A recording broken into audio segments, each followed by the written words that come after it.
Good morning! So, ngayon, pag-uusapan natin kung papaano ka ba magkakaroon ng maraming prospect dito sa Tao Elevate. Tatapatin kita, sa isang negosyo, kailangan kikilos ka. Lalo na dito sa networking, dito, hindi pwedeng pakit ka lang dito. Hindi pwedeng magbayad ka tapos wala kang gagawin. 'Di ba? Kasi, halimbawa natin nasa tindahan. Sa tindahan, kailangan natin ng anong tawag dito? Puhunan. So kapag wala kang puhunan, wala kang tindahan. Ngayon, nabili mo na yung tindahan na yon. So marami kang tao na dumarating, which is tawag rin sa kanila, prospect.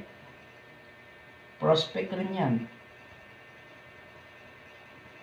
Nabebentahan mo ng mga paninda mo dun sa tindahan mo. Ngayon, kapag wala kang nabentahan, hindi mo sila binentahan. Nagtayo ka ng tindahan.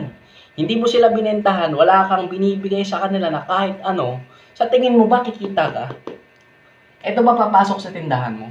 Syempre hindi, di ba? Sa negosyo, lalo na dito sa network marketing, kailangan mong kumilos. Kailangan mong lakasan yung loob mo. Lalo na sa pakikipag-usap sa prospect. Di ba? Syempre dito, ang gagawin natin is pag-uusapan natin ay papaano ka magkakaroon ng maraming prospect na pwede mong presentahan ng negosyo, pwedeng sumali sa iyo at the same time, magagawa nila yung negosyo kasama ka. Kasi dito sa network marketing, tulungan kasi to. Hindi to pwedeng gumana ng ikaw lang. Kasi mahihirapan ka. Kailangan mong makihalipwilo sa ibang tao kahit pa hindi mo to linya. Kasi once na natutunan, madali lang to. Network marketing, sobrang dali. Oo. Ang gagawin mo lang, makipag-usap ka lang, makipag-close ka lang sa tao.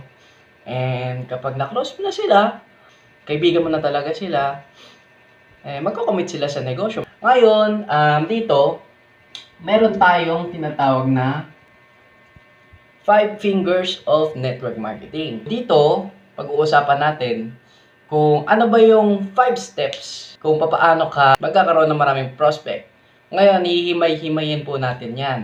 So, meron kasi dito na 5 months na dito sa negosyo, hindi pa rin sila kumikita. Kahit sabihin nilang 3 accounts sila, 5 account, 7 account, Baby Prime Plus, wala silang kinita. Kasi bakit? Hindi nila alam to.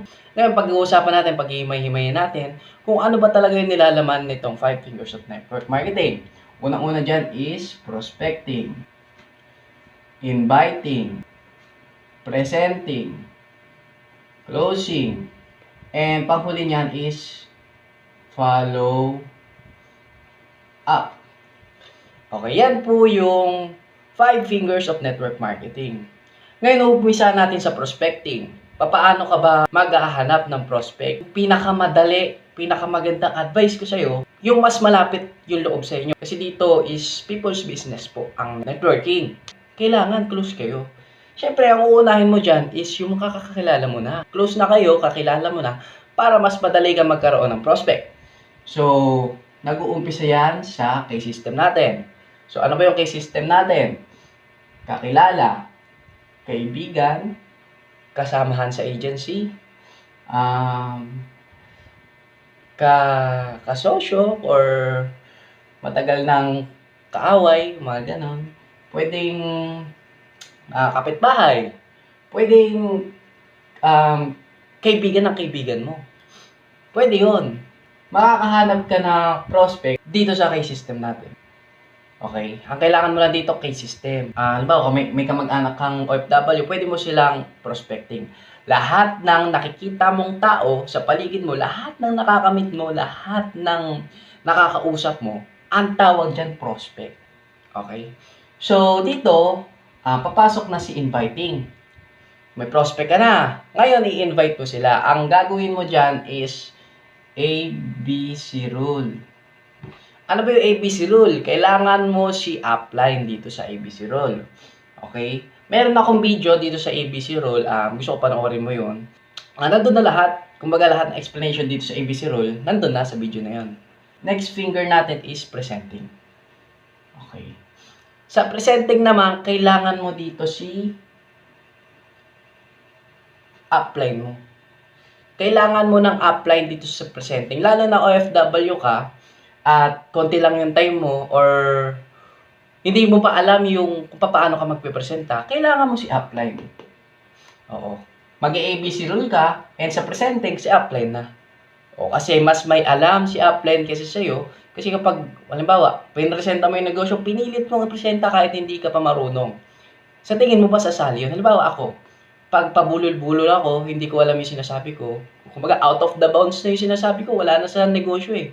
Sa tingin mo ba sasali yung prospect mo? Siyempre kapag yung tao hindi niya naiintindihan yung isang bagay, hindi siya sumasang-ayon, di ba? Pati ikaw, ganun ka rin. So, kailangan dito sa presenting, kailangan mo muna si upline kapag hindi mo pa alam yung negosyo. So, dito, once na may napresentahan ka na, papasok dito si closing. So, sino ba yung magko-close dealing dito? Siyempre, si upline. Oo. Ngayon, bago ka pa lang sa negosyo, si upline muna ang magko-close dealing nito. Pero kapag alam mo na, pwede ka na mag-close dealing. Okay? Kasi once na napresentahan mo na yan, magkasama yung dalawang yan. Kapag presentahan mo na, ikaw close dealing mo na siya. Okay? So, ang pinakahuli natin is follow-up. Pwede kang mag-follow up sa na-close deal na ng upline mo or yung upline mo yung mag-follow up dun sa na-close deal mo na. Okay, so dito kasi tulungan, sabi ko nga kanina, dito tulungan. People's business po ito. Hindi lang to basta magbebenta ka ng product, hindi lang to basta bola-bola. Oo, hindi lang basta ganun. Kailangan mo ng connection. Kasi bakit? Lahat ng to hindi mo makukuha kapag wala kang prospecting. Ngayon, kung ikaw na problema ka sa kung bakit wala ka pang kita, 5 months, 7 months, 1 year. Kung wala ka pang kita, matagal ka na sa tao libit, wala ka pang kita, magtaka ka na. Magtaka ka na kasi bakit? Hindi mo na nagagawa to eh. Dahil wala kang ma-follow up, dahil wala kang prospect, wala kang ma-follow up. Diba? Kung bakit wala kang ma-follow up ngayon, kasi bakit? Hindi ka pa nag-close dealing sa isang tao. Kahit isang tao wala kang na-close dealing. Pwede ba yun? May pa-follow up ka, wala kang close deal? Di ba mali naman yun? Sinong ipa-follow up mo yung multo? Di ba hindi naman ganon? So, ngayon, kaya ka walang naka-close deal kasi wala ka pa napepresentahan. Wala ka pang tao na pinaintindi mo sa kanya yung negosyo and sumang-ayon siya. Ngayon, kung bakit wala kang mapresentahan ngayon, kasi wala ka namang in-invite. Wala kang in-invite. Bakit wala kang in-invite? Kasi hindi ka marunong mag-prospecting. Hindi ka nagpa-prospecting. Sumali ka lang kasi akala mo, kikita ka dito kahit wala kang ginagawa. Alam mo, sa totoo lang, kabahan ka na. Kapag may mga tao na nagsasabi sa'yo, na networking din, na sinasabi nila sa'yo, dito, kikita ka kahit wala kang ginagawa. Doon ka kabahan. Kasi sa isang negosyo, kailangan talaga ng a lot of effort bago ka kumita ng malaki. 'Di ba? Kahit saan naman kahit ikaw, alam mo yan, na sa isang negosyo, kailangan mo mag-effort. 'Di ba? Halimbawa sa sitwasyon mo ngayon, empleyado ka. Ngayon, meron kang boss. Kapag nakita ka ng boss mo na hindi ka kumikilos, wala kang ginagawa, sa tingin mo ba papasahuran ka? Hindi, di ba? Parang ganun lang din sa negosyo. Kapag hindi ka gumagalaw, hindi ka kikita. At the same time, masasayang yung bayad mo kasi hindi ka naman gumalaw. Yan. So, yun lang yung sa akin. Sa 5 fingers of network marketing, ang unang-una dyan, prospecting, inviting, presenting, closing, and follow-up. So, yun lang po guys, and thank you.